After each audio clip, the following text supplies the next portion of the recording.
श्रीलंका से अयोध्या तक आई चरण पादुका के दर्शन युवा पत्रकार प्रदोष चौहान के द्वारा दक्षिणी दिल्ली के छतरपुर मंदिर के विशाल हनुमान मूर्ति के प्रांगण में राम भक्तों को कराए गए। आपको बता दें, राम राज्य युवा यात्रा के माध्यम से युवा पत्रकार प्रदोष चौहान के ने युवाओं के साथ यह पदयात्रा शुरू की और काफी लंबी पदयात्रा के साथ जहां से भी वह गए वहां पर राम भक्तों ने चरण पादुका के दर्शन किए। अब दिल्ली में भी चरण पादुका के दर्शन राम भक्तों को कराए जा रहे हैं।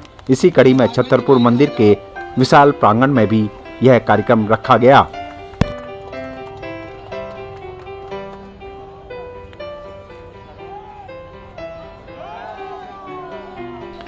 आपको बता दें, भारतीय संस्कृति न्यास द्वारा यह कार्यक्रम का आयोजन किया गया।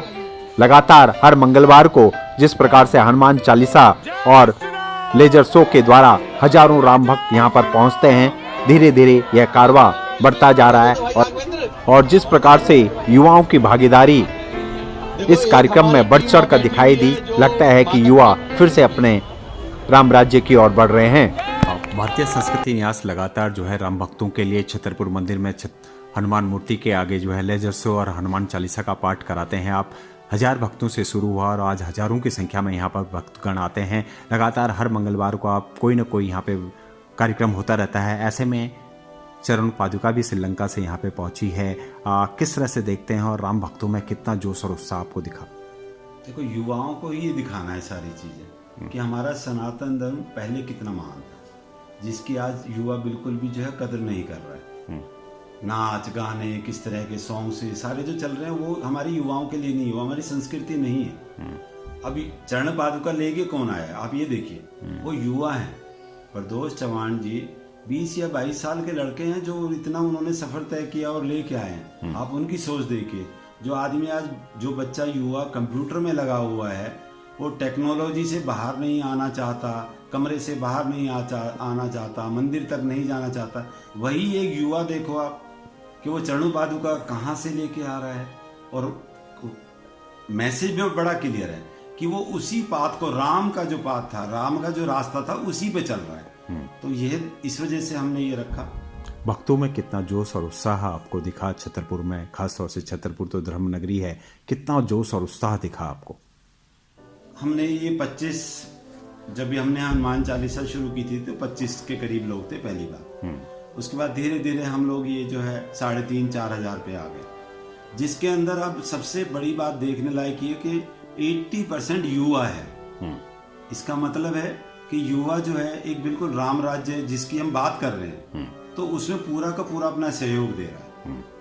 जिस तरह से अयोध्या में राम मंदिर बना है, पूरा देश जो है राममय हो गया, कितना आपको गर्व होता है कि 500 वर्षों बाद जो है ये घड़ी आई है, शुभ घड़ी। लोगों ने दिवाली मनाई है, लोग आज भी जो है दिवाली मना रहे हैं। कैसा अनुभव रहा?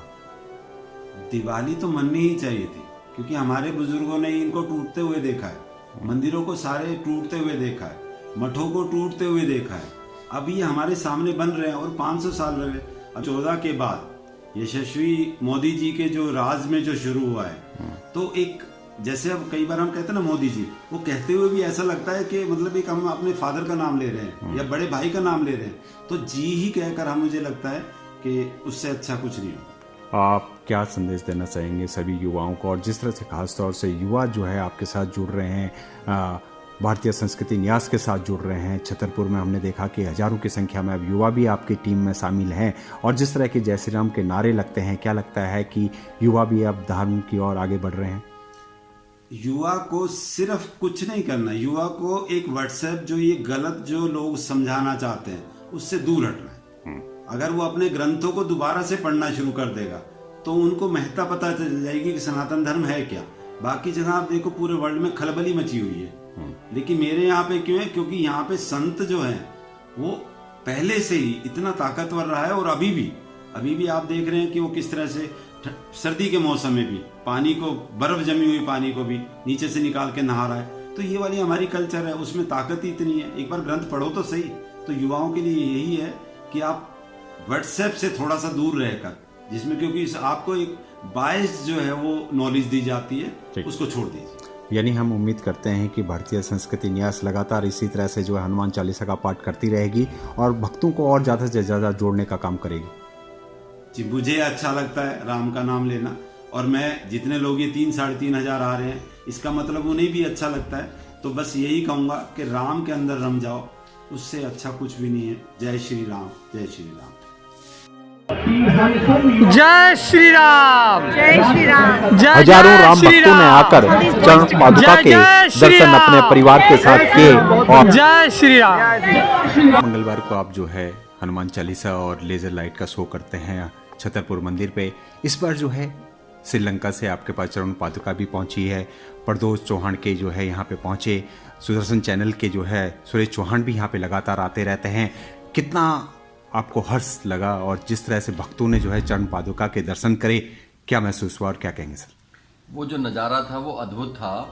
और प्रदोष चौहान के एक युवा है, 22 साल का युवा है, और 40 दिन की उसने यात्रा की। श्रीलंका से अयोध्या तक 40 दिन की यात्रा की, 12,500 किलोमीटर की यात्रा, और उसमें जहाँ जहाँ राम जी के पग पड़े उस रास्ते से वो जाकर के ये सब चरण पादुका आई। और हमारे सौभाग्य की बात है कि इस मंदिर में, हमारे प्रांगण में, हनुमान जी के प्रांगण में प्रदोष चौहान के भी आए और वो पादुका भी आई, और लोगों में बहुत उत्साह था, जोश था, और अद्भुत जो है नज़ारा था, बहुत गजब का नज़ारा था। जय श्री राम। ऐसे भक्तों ने जब राम चरण पादुका देखी, उनके क्या भाव लगे, आपने क्या देखा उनमें? बहुत ही उत्साह था। जैसे 22 जनवरी को जब प्राण प्रतिष्ठा हुई थी, जो उत्साह था वही उत्साह मैंने कल देखा। और सबसे बड़ी बात है, युवा जो है, आज का युवा वो भगवान को जानना चाह रहा है, श्री राम को जानना चाह रहा है, और उसका वो उत्साह मैं देखता हूँ दिन प्रतिदिन बढ़ता जा रहा है। जितना जितना वो राम में डूब रहा है, राम में हो रहा है, हम राम राज्य की ओर बढ़ रहे हैं, और बहुत अच्छा लग रहा है। क्या लगता है जिस तरह से आप लोग लगातार पिछले कई सालों से यहाँ पे एक कार्यक्रम कर रहे हैं, धीरे धीरे भक्तों का कारवां बढ़ता जा रहा है।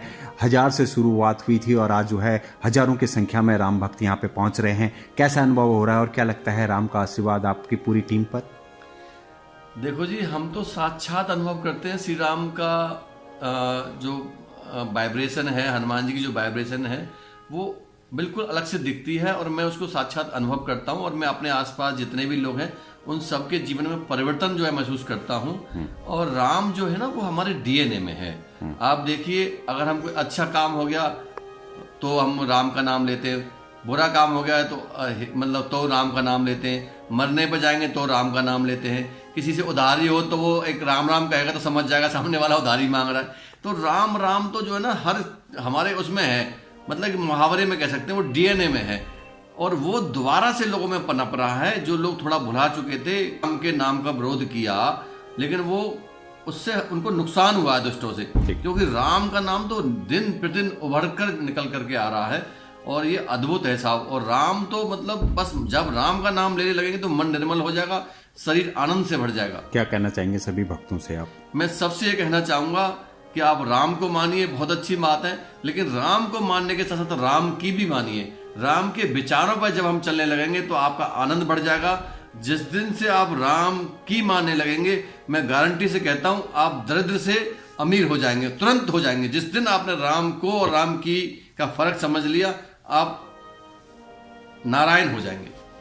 जय जय श्री राम। जय श्री राम। बहुत बढ़िया। जय श्री राम।